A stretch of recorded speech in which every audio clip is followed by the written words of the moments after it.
मैंने अपने पिता को कहा कि महादेव को गुरु मान लीजिए 82 के बाद। उसके पहले तो मैं किसी को नहीं, अपनी पत्नी के अलावा किसी को मैंने कभी नहीं किया। आज भी मेरे पिता जिंदा है 80 साल के। जब मैं कहूंगा बाबूजी महादेव के गुरु मानी ना भाई, 80 साल के हो गए नहीं, अब जेबो करे। मेरे पिताजी कहते हैं कि जब हम तीसरा चौथा में थे ना, सिवान में पढ़ते थे घरे, तब कहते थे कि शिव मेरे गुरु। हम का कहते नहीं कि डुमरा में बढ़िया स्कूल बा, पढ़े मौत का हो जाए कहला से। नहीं माना उन्होंने, कहा कि साला मेरा बेटा हमको क्या कहेगा कि शिव गुरु है। साला हम तो पैदा हुए तीसरा चौथा से जान रहे हैं कि शिव गुरु है। यानी लोगों को पता है, और मेरे पिता हैं, इसीलिए बेटे की बात क्यों मानेंगे कि शिव गुरु। नहीं माना उन्होंने आज तक। मेरी समझ में नहीं आता है कि अगर मेरे बाबूजी को गाड़ी चलाने नहीं आती है और मुझको गाड़ी चलाने आती है, बाबूजी के पेट में दर्द है, हमने कहा चलिए हम आपको लेके चलते हैं अपनी गाड़ी से, तो क्या वो कहेंगे कि तू हमारा बेटा हमरा के गाड़ी पर बैठा के ले चल बा भाई, हम ही पैदा करनी हमरा के गाड़ी पर लेके तू जी बा। ये तो गलत बात है, ये नहीं होना चाहिए कि ये कला है, कोई जान सकता, बेटा हो या बाप हो या भाई हो या दोस्त हो, कोई जान सकता। ठीक उसी तरह से शिव गुरु है, इनसे जुड़ाव की बात, बेटा क्या होता है, वो आदमी है जो कह रहा है। आप उसको परखिए, उसको जांचिए, आपका जाता क्या है, आपका खर्च क्या होता है। शिव को गुरु मानने में तो हमारा आपका कुछ भी नहीं जाता, कुछ भी व्यय नहीं होता, कोई समय भी नहीं लगता। हम लोगों ने कहा कि शिव को गुरु मान के 3 काम करिए ना भैया। क्या उसको अपना कहिए कि आप हम पर दया करिए, आप मेरे गुरु हैं। फुर्सत में जरा गप मारिए कि शिव गुरु हैं। तीसरा, जब मौका लगे जरा प्रणाम करने की कोशिश करिए। अरे गुरु हैं तो डंडा नहीं चलाइएगा, प्रणाम करिएगा ना। और भी आपका गुरु तो महादेव है, शिव ही है, जो ईश्वर। 3 काम ना हम लोग कह रहे हैं, और कहाँ कुछ कह रहे हैं। हम लोग देखो बार नहीं बोले कि अगरबत्ती जलाइए, क्योंकि हो सकता है उसमें पैसा लगे और गरीब नहीं जला पाए। लेकिन दिल देने की में कहाँ दिक्कत है, दिल तो सबके पास भी है। सभी लोग प्यार करते हैं अपने बच्चों से, अपनी चीजों से, लोगों से। तो शिव को गुरु मानने में क्या असुविधा है। मन में एक निश्चय कर लेना है कि हे महादेव तू हमारे गुरु रहो, ऐसे सुन लो, और सुना हमरा पर दया करियो, चलो करो जल्दी से।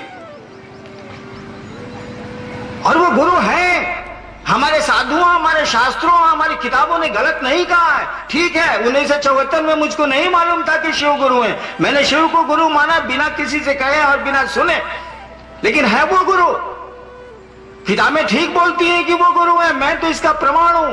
मैंने तो अविश्वास में शिव को गुरु माना है और परिणाम लिए, जो ही परिणाम मुझको अच्छे लगते थे। अरे लइका मेला गइल बा, ओकरा के नीमन कौन चीज लगी, एगो सीटी खरीद दी, चाहे कोई खिलौना खरीद दी, खुश हो जाए।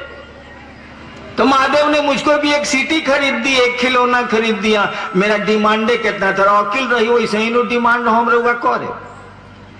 तो उस समय मेरे लिए चमत्कार ही मेरे डिमांड थे। अब चमत्कार का कोई महत्व नहीं रह गया है। चमत्कार तो मैं देख रहा हूं कि लाख कोशिश के बाद भी हम लोग यहां से जा रहे हैं। साला कोई जनरेटर नहीं है तब वो धड़क रहा है। बताइए ना, हम लोग इस धड़काने के लिए कोई कोशिश कर रहे हैं? हम आप जिंदा हैं, बोल रहे हैं, चल रहे हैं, हंस रहे हैं, जिंदगी का दौर गुजर रहा है, कोई कोशिश हो रही है? जिंदा रहने की तो कोई कोशिश नहीं हो रही है, मरने से बचने की भले कोशिश होती है। जिंदा रहने के लिए हम आप क्या प्रयास कर रहे हैं? दिल खुद ही धड़क रहा है, खून खुद ही दौड़ रहा है, सब कुछ तो खुद ही हो रहा। तो जब खुद हो रहा है किसी की इच्छा से, मैंने कहा कि वही ईश्वर तो गुरु भी है। मात्र उसकी इच्छा से जगत चल रहा है, हम आप चल रहे हैं, गुजर भी रहे हैं, जा भी रहे हैं भी हम आप, चाह के भी नहीं रुकेंगे हम आप। यहां से सबको जाना होता है, हमारे आपके पूर्वज गए, हमको आपको भी एक न एक दिन तो जाना ही पड़ेगा। कोई ले जाने वाला तो दिखता नहीं है, कोई सयाना करने वाला दिखता नहीं है, कोई बूढ़ा करने वाला दिखता नहीं है, कोई बच्चा पैदा होता है उसको पैदा करने वाला भी दिखता नहीं। वो माध्यम बोले हो, वो तो उसका सोर्स नहीं है। वही परमात्मा गुरु है। जब वो बिना शरीर के देवता के रूप में महादेव आपको सुख समृद्धि दे सकता है, सुविधाएं दे सकता है, पुत्र दे सकता है, हे ज्ञान नहीं दे सकता है। और बिना ज्ञान के जिंदगी का कौन सा अर्थ है? अभी ज्ञान नहीं हो, बेचारा माइक वाला यहां से चला जाए, आप बैठे रह जाएंगे, मैं बैठा ही रह जाऊंगा, मेरी आवाज आज तो आप तक पहुंच ही नहीं सकती है कि इतने लोग बिना माइक के सुन ही नहीं सकते। ज्ञान उसके पास है जो वहां पर बैठा हुआ है, उसको डांट के भगा दीजिए, टाए टाए फीस हो जाएगा। कि बुद्धि है उसके पास, वही जानता है कि मशीन कैसे चलती है, या दूसरे भी जानते हैं, लेकिन ज्ञान तो बड़ा जरूरी है। मशीनें बेकार है बिना ज्ञान के। ज्ञान ना हो तो आप क्या मांगेंगे महादेव से? एक 4 साल के बच्चे को महादेव के सामने खड़ा करिए तो कहिए कि मांगो, क्या कहेगा? अंकल एगो ललका आइसक्रीम बिको था मैदान के बाहर, एगो किन्ना देव। बस उसको लाल आइसक्रीम चाहिए। वो जो नारंगी रंग की आइसक्रीम पता नहीं सारी मुझको आज तक अच्छी लगती है, वो जो लकड़ी के बक्सा में बना के गांव में देहात में वो लाल लाल आइसक्रीम बेचता है। बच्चा महादेव से क्या मांगेगा? उससे ज्यादा उसे समझ भी नहीं है, वो जानता ही नहीं है, वही उसका डिमांड है। उसी बच्चे को जरा सहारा जैन कॉलेज से BA पास करने दीजिए तो, और उसके बाद महादेव को खड़ा करिए तो महादेव कहेगा हे हमको काट दोगे तब वो नहीं जाएंगे। कहेगा पूछता है क्या मांगे, कोई हिसाब किताब है? एक बड़ी अच्छी कहानी है। खुदा ने मंसूर से पूछा, मंसूर अपनी टोपी बेचेगा? मंसूर ने कहा कि तेरे पास है क्या जो तू खरीदेगा, जा मुझको सोने दे। मंसूर सो रहे थे। खुदा ने कहा है मंसूर बोलो ना, अपनी टोपी बेचेगा? खुदा मंसूर ने कहा कहा ना कि मुझको नहीं बेचनी, तेरे पास है क्या जो तू खरीदेगा? खुदा ने कहा कि है मंसूर, पूरी कायनात मेरी, पूरी दुनिया मेरी, सब कुछ मेरा, और तू कहता है कि मेरे पास है क्या जो मैं खरीदूंगा? बोलो ना, बेचेगा? मंसूर ने कहा अच्छा ठीक, मैं अपनी टोपी तुझको बेचता हूं। खुदा ने कहा क्या कीमत लेगा? मंसूर ने कहा एक काम कर, जितनी दुनिया के लोग हैं सबको तू जन्नत दे दे, मैं टोपी दे देता हूं। खुदा ने कहा कि मंसूर, सारे लोगों को मैं जन्नत कैसे दे सकता, सोचो तो जरा। नहीं दे सकता ना? कहीं नहीं दे सकता ना? ठीक, तू ऐसा कर, मंसूर ने खुदा से कहा तू ऐसा कर, सारे लोगों को जन्नत नहीं दे सकता ना, जहन्नुम दे दे, नरक। खुदा ने कहा मंसूर, मैं सारे लोगों को कैसे जहन्नुम दे सकता हूं, जो जैसा करेगा वैसा ही ना दूंगा, कैसे दे सकता हूं?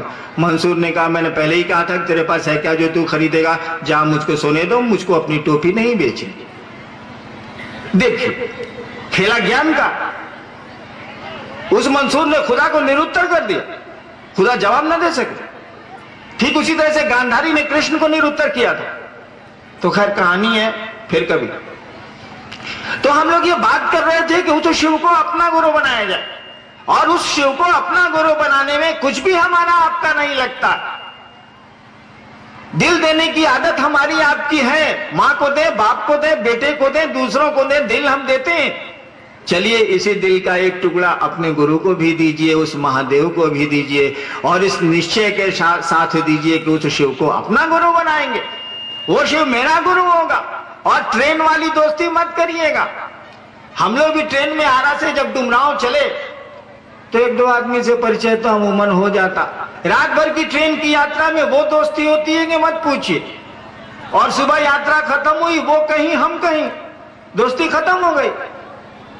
तो ऐसी दोस्ती नहीं करनी, ऐसा निश्चय नहीं करना कि शिव मेरे गुरु हैं। निश्चय करना है तो इसको रखना है, संबंध बनाना है तो संबंध बना के रखना है। मैंने कहा विश्वास हो बहुत ठीक, न हो बहुत ठीक, कोई अंतर नहीं आता है। हम आप केवल संबंध बना के रखें, परिणाम है वो गुरु है। सत्य कहा हुआ है, यह सत्य नहीं है कि शिव गुरु हैं।